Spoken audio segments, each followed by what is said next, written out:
کہ جو لا ہے حکومت نے، وہ مسلم پرسنل لا کہاں سے آیا؟ قانون حکومت نے بنایا نا. حکومت کا کوئی بھی قانون ہمارے تشخص کی بنیاد نہیں ہے. ہمارے تشخص و دین کی بنیاد کا کوئی بھی قانون ہمارے تشخص کی بنیاد نہیں ہے. ہمارے تشخص و دین کی بنیاد قرآن و سنت ہے. یہ مسلم پرسنل لا حکومت کا بنا ہے، وہ قانون نہیں ہے. اصل دقت کہاں ہوگی کہ قانون بن جاتا ہے، یقیناً اگر کوئی اسلام پر عمل کرنا چاہے کوئی نہیں روک سکتا ہے، لیکن کچھ معاملے ایسے آ جاتے ہیں جہاں پر دشواریاں ہو جاتی ہیں. جیسے شادی کا مسئلہ ہے، کوئی دوسری شادی کرنا چاہتا ہے. اب اگر کوئی مسلمان نہیں ہے تو وہ ایکسٹرا میریٹل افیئرس کے نام پر کسی کو رکھ سکتا ہے. اب مسلمان ہے تو وہ دوسری شادی نہیں کر پائے گا اگر قانون بن جاتا ہے. اگر وہ کرتا ہے شادی اور اس کا رجسٹریشن نہیں کراتا ہے تو وہ حکومت کی نظر میں مجرم ہوگا کہ تم نے شادی کیوں کی، جبکہ شادی اللیگل ہے، بین ہے، تو وہ مجرم قرار پائے گا، اس کو سزا ہوگی. بھلے اسلامی اصول کے مطابق اس کی شادی سمجھی جائے گی. اسی طرح طلاق کا جیسا بھی معاملہ چل رہا ہے بھارت میں، حکومت نے طلاق کو کرمنل. ابھی آپ نے جو یہ فرمایا کہ نہیں مسلم پرسنل لا جو ہے وہ حکومت کا بنایا ہوا نہیں ہے، تو یہ کس کا بنایا ہوا ہے؟ نہیں، 1937 میں جو شریعت اپلیکیشن ایکٹ بنا تھا تو اس وقت کے جو علماء کرام تھے، جتنے اللہ دہلوی، مولانا ابو المحاسن سجاد اور کئی سارے اکابرین تھے، ان کی تو تجویزیں بیٹھ کر کے ایک میٹنگ کی اور بتایا کہ یہ ہمارے پرسنل لاز ہیں، ہمارے معاملوں میں اسی کے مطابق فیصلہ کرنا ہوگا، اس سے الگ ہٹ کر کے نہیں. اس کے بعد جب 1947 کے بعد جب قانون بنا دستور ساز اسمبلی میں تو اسی کو شامل کیا گیا، الگ سے اس میں کوئی ترمیم نہیں کی گئی. تو یہ تو میں وہی کہہ رہا ہوں کہ یہ جو ایکٹ بنا یہ حکومت نہیں بنایا نا، چاہے وہ علماء کی تجویز پر بنایا ہو یا خود سے بنایا تو حکومت نہیں نا. جی ٹھیک. اب اگر حکومت اس ایکٹ کو نہ بناتی تو کیا مسلمان اس پر عمل نہ کرتے؟ نہیں، دشواریاں پیش آتی. اب جیسے دشواریاں بھی نہیں ہے، میں خود کہہ رہا ہوں کہ دشواریاں بہت زیادہ پیش آئیں گی. میں کہہ رہا ہوں بنیاد کیا ہے؟ جب مسلمانوں کے ذہن میں یہ آ جائے گا کہ ہمارے مذہب پر عمل کرنے کی بنیاد یہ حکومت کا قانون ہے، تو جب حکومت کے قوانین بدلیں گے تو پھر لوگ مذہب کے اوپر عمل کرنا چھوڑ دیں گے. جب آپ لوگوں کو یہ بتائیں گے کہ آپ کے مذہب کی بنیاد حکومت کے بنائے ہوئے قوانین نہیں ہے، آپ کے مذہب کی بنیاد قرآن و سنت ہے، اور قرآن و سنت ابھی ڈیڈ نہیں ہوئے ہیں، وہ صبح قیامت تک رہیں گے. مفتی صاحب جو قوانین بنائے گئے ہیں وہ قرآن و حدیث سے بنائے گئے ہیں نا. میں بنیاد جو فقہ اسلامی ہے، جو ہمارا فقہ ہے، وہ قرآن و سنت سے ماخوذ ہے. بینی تو کئی چیزوں میں ترمیم کی گئی ہے، حالات کے مطابق جو الگ الگ چیزوں کے اعتبار سے کئی سزائیں اس میں ترمیم کی گئی ہے. اب ہم کرمنل لا میں حکومت کے قانون کو مان رہے ہیں، سول لا میں ہم نے کہا کہ یہ ہماری اسلامی شریعت کے مطابق ہے، اس کو ماننا پڑے گا، یا ہم مسلمان اس کو مانیں گے. حکومت نے اس کے مطابق قانون بنا دیا تو یہ قرآن و سنت کے بنائے ہوئے قانون ہے. کوئی حکومت کا بنایا ہوا قانون ہے لیکن وہ قرآن سے ماخوذ ہے، تو یہ اسلامی لا ہی کہلائے گا نا، مسلم پرسنل لا کہلائے گا. مان لیجیے سعودی عرب ہے، وہاں زیادہ تر اسلامی نظام نافذ ہے، 100% تو آپ نہیں کہہ سکتے، لیکن وہ جو قرآن و حدیث سے ماخوذ ہے، لیکن وہ اس وقت کے حکمرانوں کا بنایا ہوا ہے. تب اس کو یہ کہہ کر اب اگر دیکھیں کہ لوگوں کو اعتراض ہوا کہ جی امریکہ سے آپ نے ایکویٹ کر دیا، اب وہی اعتراض پھر آپ پر ہوگا کہ آپ سعودیہ سے ایکویٹ کر رہے ہیں انڈیا کو، جبکہ سعودیہ میں مسلمان حکومت میں ہیں، ان کے پاس قوت نافذہ ہے، جبکہ انڈیا میں مسلمان حکومت میں نہیں ہے. سعودی عرب میں سیکولرزم نہیں ہے جبکہ انڈیا میں سیکولرزم ہے، تو دونوں کو ایکویٹ نہیں کیا جا سکتا. بات اصل میں یہ ہے کہ ہم بحیثیت قوم کے، چونکہ ایک سیکولر نظام میں رہتے آ رہے ہیں گزشتہ 75 70 80 سال سے، تو ہم اس باکس کے اندر ہی رہ کر مسائل کا حل تلاش کرنا چاہتے ہیں. آپ کہنا کیا چاہ رہے ہیں؟ کیا مطلب یہ جو مسلم پرسنل لا ہے براہ راست قرآن و حدیث کا نظام ہے اور مسلمانوں کو قرآن و حدیث پر عمل کرنا ہے، تو پھر کیا مسلمان قرآن و حدیث پر براہ راست عمل کریں؟ جو آئین میں رائٹس دیے گئے ہیں، جو دستور بنایا گیا ہے، کیا اس سے خود کو بالا تر سمجھیں؟ وہ نہیں، ہرگز نہیں. آئین میں جو حقوق دیے گئے ہیں، آئین وہ اس کے ساتھ ہمارا معاہدہ ہے، اس معاہدے کے تحت ہم اپنے پرسنل لا کے اوپر عمل کرتے ہیں. میرا سوال یہ ہے، میرا جو پوائنٹ ہے وہ یہ ہے کہ اگر مان لیں حکومت اس کلاس کو بدل دیتی ہے اور پرسنل لاس کو کینسل کر دیتی ہے، تو کیا مسلمان اپنے پرسنل لاس کے اوپر عمل کرنا چھوڑ دیں؟ ایسا نہیں. جب تک ان کا قرآن و سنت سے تعلق رہے گا تو حکومت 1000 مرتبہ قانون بدلتی رہے، وہ اپنے پرسنل لا کے اوپر عمل کرتے رہیں گے. ہاں، مسائل آئیں گے، مسائل سے انکار نہیں ہے، مسائل تو آپ آج دیکھ لیجیے آج بھی ہیں، جبکہ پرسنل لا ابھی نہیں بدلا. کیا آپ کے پاس مسائل نہیں ہیں؟ مسائل کی فہرست ختم ہو گئی؟ ایسا نہیں ہے. دیکھیے، ایک ہے ذاتی زندگی. جو انسان مذہبی ہے وہ آج بھی ہندوستان میں دونوں طرح کا سسٹم ہے. مسلم پرسنل لا بورڈ کے، امارت شریعہ کے دارالقضا موجود ہیں. کسی کے گھر میں کوئی معاملہ آتا ہے تو وہ ان دارالقضا کا رخ کرتے ہیں، کوئی عدالت کا رخ کرتے ہیں. لیکن ایک چیز جو ہمارے لیے جائز قرار دی گئی تھی، جو قانونی طور پر ہم اسلام کے نظام پر عمل کر رہے تھے، اصولی طور پر، دستوری طور پر ہم سے وہ اسلام کا نظام چھین لیا جائے گا. پھر وہ پرسنل زندگی تک محدود ہو جائے گا کہ اب چاہے تو عمل کریں چاہے تو نہ کریں. ابھی تک عدالتوں میں مسلم پرسنل لا کے مطابق فیصلہ ہو رہا تھا، تو ہمارا ایک حق تھا، ہمیں اختیار تھا. اب جو مذہبی ہے وہ تو مذہب پر عمل کرے گا، جو مذہبی نہیں ہے وہ اپنی مرضی سے، جیسے تازہ مثال ایک دیکھ لیجیے. الہ آباد ہائی کورٹ میں ایک مسلمان لڑکی کا کیس گیا، لڑکا ہندو تھا اور اس نے مسلمان لڑکی نے کہا کہ ہم اپنے اس کے ساتھ رہنا چاہتے ہیں. الہ آباد ہائی کورٹ نے اس اپلیکیشن کو خارج کر دیا اور کہا کہ اسلام میں لیو ان ریلیشن شپ جائز نہیں ہے، یہ حرام ہے، شادی کے بغیر کوئی بھی رشتہ جائز نہیں ہے اسلام میں، اس لیے آپ کو ہم رہنے کی اس کے ساتھ اجازت نہیں دے سکتے. اور دونوں کا شادی کا کوئی ارادہ بھی نہیں تھا. اب وہ رہنا چاہ رہے تھے، لیکن عدالت نے ان کو مجبور کیا اسلام کا نظام ماننے پر کہ آپ اسلام کو مانیے. اسلام یہ کہتا ہے جب مسلم پرسنل لا ختم ہو جائے گا، اصول یا ایک سیول کوڈ نافذ ہو جاتا ہے، اس طرح کی چیزیں آ جاتی ہے تو اس طرح کے واقعات سامنے آئیں گے. دیکھیں، آپ نے کہا جو مذہبی لوگ ہیں وہ تو مذہب پر عمل کریں گے، جو غیر مذہبی لوگ ہیں وہ عمل نہیں کریں گے، وہ اسپیشل میرج ایکٹ پر عمل کریں گے. اور آپ نے جو مثال الہ آباد ہائی کورٹ کی دی ہے، میں آپ کو دوسری ہائی کورٹ کی مثال دیتا ہوں کہ جہاں پر ایک کمسن لڑکی کا ایک ہندو سے نکاح، اس نے شادی کی، معاملہ عدالت میں گیا. لڑکی 15-16 سال کی تھی، مسلمان لڑکی تھی، تو عدالت نے یہ کہہ کر، غالباً چندی گڑھ کی کورٹ ہے، اس نے یہ کہہ کر اس کو مان لیا کہ بھائی چونکہ اسلام میں مسلم پرسنل لا کے اعتبار سے کم عمر میں شادی بلو 18 جائز ہے، یہ لڑکی مسلمان ہے، تو اس کے مذہب کے اعتبار سے یہ شادی بالکل درست ہے. اب آپ یہ دیکھیں کہ ایک طرف یو پی کی کورٹ لیو ان ریلیشن شپ کو جو غیر اسلامی ہے اس کی بنیاد پر فیصلہ دے رہی ہے، جبکہ وہی اسی ملک کی ایک دوسری کورٹ یہ کہہ رہی ہے کہ ہندو اور مسلم کی جو میرج ہے وہ بالکل درست ہے، اگرچہ لڑکی انڈر ایج ہو. جبکہ کیا اسلام میں ہندو اور مسلم کی میرج کو کیا آپ درست سمجھتے ہیں؟ کوئی بھی کورٹ اس کو درست نہیں سمجھتی. تو پوائنٹ یہی ہے کہ بات جو ہے آپ کی اپنی اس ولنگنس کی آ جاتی ہے کہ ہم مذہب کے اوپر عمل کرنے میں کتنے سیریس ہیں. تمام تر عوائق اور پریشانیوں کا سامنا کرتے ہوئے جب آپ یہ ڈٹرمن کر لیں گے کہ ہم مذہب پر عمل کریں گے تو آپ کو کوئی روک نہیں سکتا. یہ میری ویڈیو کا پیغام ہے. نہیں، وہ بالکل آپ اپنی جگہ بالکل صحیح ہے کہ جب تک آپ خود نہیں چاہیں گے مذہب پر آپ کو عمل کرنے سے کوئی نہیں روک سکتا. لیکن کہیں نہ کہیں قانونی طور پر اور زیادہ دشواریاں آ جاتی ہیں. اب جیسے طلاق کے کیس میں دیکھ لیجئے، سرکار نے قانون بنا دیا کہ اگر کسی نے اپنی وائف کو طلاق دیا وہ کرمنل مانا جائے گا، مجرم مانا جائے گا، اس کی سزا ہو جاتی ہے. وائف شکایت کرے نہ کرے، پولیس اس کے گھر پہنچ جاتی ہے، طلاق بھی نہیں ہوتی ہے.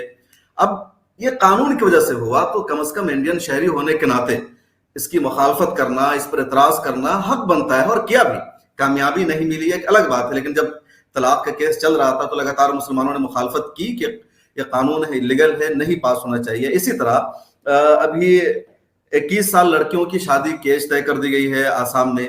اب اس کی وجہ سے دسیوں مردوں کو یا کہہ لیجیے مسلمان لڑکوں کو وہاں کی پولیس نے گرفتار کر لیا کہ اس نے کم ایج کی لڑکی سے شادی کی، حالانکہ پہلے کی شادی تھی. ان میں سے کئی نے خودکشی کی، ابھی کئی جیل میں بند ہے، ان کو رہا کرایا جا رہا ہے. تو اس طرح کی دشواریاں سامنے آتی ہیں. اس وجہ سے جو انڈینس ہیں ان کا حق بنتا ہے کہ وہ آئین میں جو ترمیم کی جا رہی ہے یا ان کو ان کے اپنے پرسنل لا پر عمل کرنے سے روکا جا رہا ہے تو اس کے لیے وہ جدوجہد کریں جہاں تک پوسیبل ہے. کامیابی ملنا نہ ملنا یہ بات کی بات ہے. بالکل آپ صحیح کہہ رہے ہیں. مفتی صاحب میں اپنی بات یہاں کر دوں آپ کے سوال کا کہ میں تو متفق ہوں. یہاں تک کہ طلاق ثلاثہ کی جو کیمپین چلی تھی آج سے 3-4 سال پہلے، اس میں الحمدللہ سوشل میڈیا میں شامل رہا ہوں. میں کوئی یہ نہیں کہہ رہا ہوں کہ میرا کوئی بڑا کنٹریبیوشن ہے، ایک آواز میں نے اٹھائی ہے. اور آج بھی میں یہ کہہ رہا ہوں کہ مسلمانوں کو ایز اے سٹیزن جتنی بھی جدوجہد قانون کی اس کی اجازت دیتا ہے وہ کریں، بالکل اس میں کوئی اختلاف نہیں. بالکل. میں آگے بڑھنا چاہتا ہوں. آپ نے کہا کہ امریکہ کی آپ نے گفتگو کی تھی. میں یہ سمجھنے کے لیے اپنے ناظرین کے لیے بھی خود کے لیے بھی کہ امریکہ میں یا باہر کے زیادہ تر ملکوں میں پرسنل لا نہیں ہے تو کس طرح وہاں لوگ آئلی مسائل کے مسائل حل کرتے ہیں، کیا طریقہ کار ہے؟ دیکھیے، کسی بھی ویسٹرن کنٹری میں جو سیکولرزم کا جو نظام ہے اس میں ریلیجس فریڈم کا ایک بہت ہی محدود نظریہ پیش کیا گیا ہے. اور یہ میں آپ کو پریڈکٹ کر رہا ہوں کہ آگے چل کر انڈیا میں بھی یہی بحث ہوگی جو ویسٹرن کنٹریز میں پہلے ہو چکی ہے. چونکہ ہوتا کیا ہے کہ جو ویسٹرن کنٹریز میں ہوتا ہے انڈیا میں جو ہے اس کو 50-60 سال کے بعد اس کو اختیار کر لیا جاتا ہے. یہ جو بہت محدود فریڈم ہے ریلیجس فریڈم، وہ یہ ہے کہ آپ اپنے گھر تک مذہب کو رکھیں. جو سیکولر نظام ہوتا ہے اس میں جو انڈیویجول لبرٹیز ہوتی ہیں ان کو ترجیح دی جاتی ہے ریلیجس فریڈم کے اوپر. آپ کی ریلیجس فریڈم سیکنڈری ہوتی ہے، آپ کی انڈیویجول فریڈم پرائمری ہوتی ہے. تو اب مسئلہ یہ آتا ہے امریکہ میں قانون کے اعتبار سے کہ مثلا کسی شخص کا انتقال ہوا.